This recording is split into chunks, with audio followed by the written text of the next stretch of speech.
He pushed a black woman, thinking no one would punish him. She turned out to be his new boss. And you know what the worst part was? Justice ended up rewarding him. Yeah, that's how rotten the system is. Stick around till the end to see how it all unfolds. Officer Brian Collins had served 16 years in the Atlanta Police Department. Tall, white, with a square jaw and "I'm in charge here" attitude, he was used to demanding respect or instilling fear, especially if the person in front of him didn't look like him. That morning, the heat was intense. A peaceful protest against police brutality was taking up part of Peachtree Street. Brian grunted. "Another damn show of professional victims," he muttered, gripping his baton and shoving through the crowd with disdain.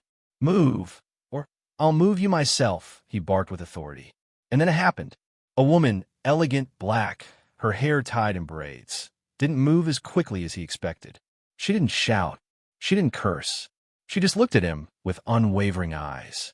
That was enough. Brian, without thinking twice, shoved her hard. She fell backward against a protest sign. The crowd around them went silent. "You must be crazy if you think you can stand in front of me like that," he spat, words dripping with anger. She stood up slowly, brushed off her immaculate white blouse, and with a calm voice, without raising it, said, "Officer Collins, tomorrow at 8 a.m. in the boardroom. We'll have a formal chat. I'm a new deputy commissioner of the district, and believe me, this is going to cost you." Brian's face lost all color. The murmurs grew. Some were recording with their phones. The silence that followed was louder than any protest. Brian swallowed hard. For a moment, he thought he had misheard. Deputy commissioner. Her? That couldn't be. He looked around, hoping for laughter, for some hidden joke, but all he found were phones pointed at him and stunned faces. The woman turned with dignity and disappeared into the crowd. That night, at home, Brian couldn't sleep. He tried to calm himself with cheap whiskey and the news, but his name was already circulating online. A 12-second clip showed him shoving the woman. The title, "Officer Assaults Protester," without knowing who she is. The comments weren't kind.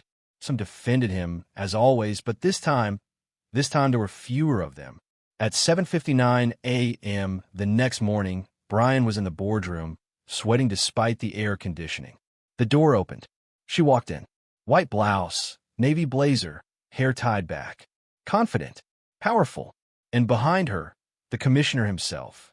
No smile, no handshake. She simply sat across from him. "Officer Collins, before we speak as colleagues, let's watch this as a citizen," she said, projecting the video from her tablet onto the screen. There he was. Cold, arrogant, violent. Anything to say? Brian opened his mouth, but no words came out. His usually commanding voice was now just a whisper.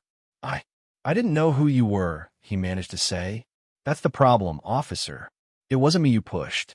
It was what I represent. You humiliated an entire community for no reason." She took a deep breath. "And that won't go unpunished. As of today, you are suspended without pay while your conduct is under investigation. But I want you to understand something. This is not a witch hunt. It's justice. And justice has no color, though it seems you've forgotten that." The commissioner nodded silently. Brian lowered his gaze for the first time in years. His badge was no longer a shield. It was a mirror. Brian's suspension went viral. For days, media outlets and social networks shared the video and praised the courage of the new deputy commissioner, Marissa J. Henderson, the first black woman to hold the position in the city. It felt like the beginning of a new era, or so it seemed. But behind the scenes, not everyone welcomed the change. In the following weeks, Marissa began implementing new policies, internal audits, mandatory racial sensitivity training, and reviews of past complaints. That hit a nerve, especially among the untouchables, those like Brian who had lived years without consequences. And then the unexpected happened. One morning, as she was preparing for a press conference, Marissa was notified of a lawsuit filed against her. The plaintiff? Brian Collins. The claims? Reverse discrimination, defamation, and wrongful termination. Shockingly, a conservative union, backed by a network of politically connected lawyers, took the case as their cause. It became a national campaign. A white man victim of political correctness some media outlets declared. The hashtag Justice for Collins began trending. Marissa received threats. Her windshield was smashed. Radio shows called her a fraud. A couple of officers even resigned publicly in protest, claiming a good man was being attacked for a minor mistake. The final blow came when the mayor, under pressure from powerful groups, asked Marissa to take a temporary leave while things cooled down. Leave? For what? For doing my job? She replied at a press conference. For your safety, said the mayor, avoiding her eyes. The very system that had finally seemed to listen was now silent. And worse, it looked like it was handing the microphone back to the aggressor. Marissa refused to take the leave.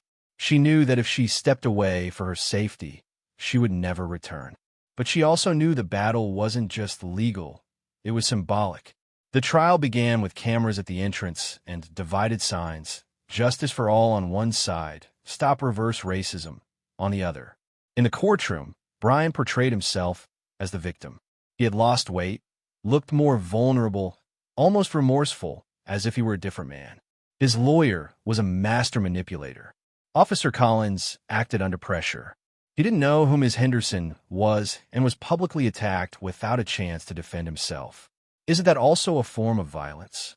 Meanwhile, Marissa's legal team presented solid evidence. Recordings, Brian's disciplinary history, testimonies from other officers who had privately witnessed his racist behavior.